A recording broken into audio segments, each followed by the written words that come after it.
А это знаменитый АК-47. Наверное, это самый известный автомат всех времен. Может, сначала его посмотрим? Да, вот. Я люблю просыпаться по утрам. Постреляем немного. Огонь!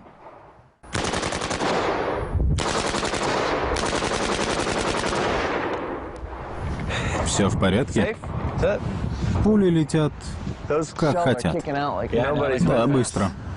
Именно так. Теперь прокрутим.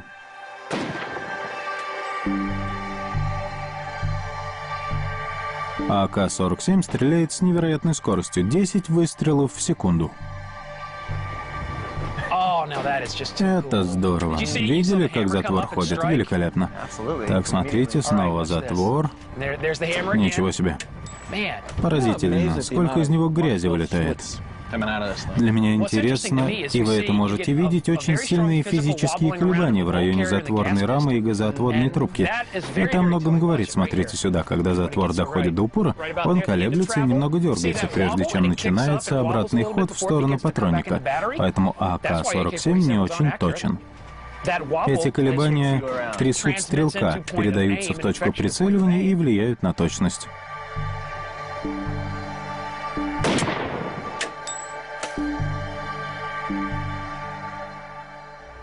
Ух ты.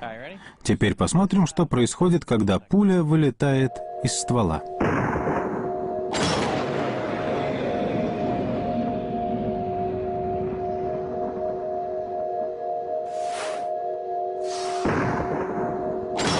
«40 тысяч кадров в секунду». Вы в первый раз показываете мне то, что я всегда хотел увидеть. А вы видели вытесняемый воздух перед пулей? Классно.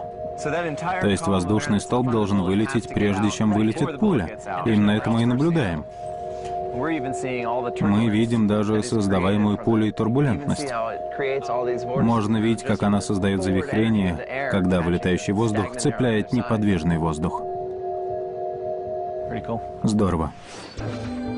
А теперь с помощью наших камер мы можем увидеть разницу между современным АК-47 и классическим Томпсоном.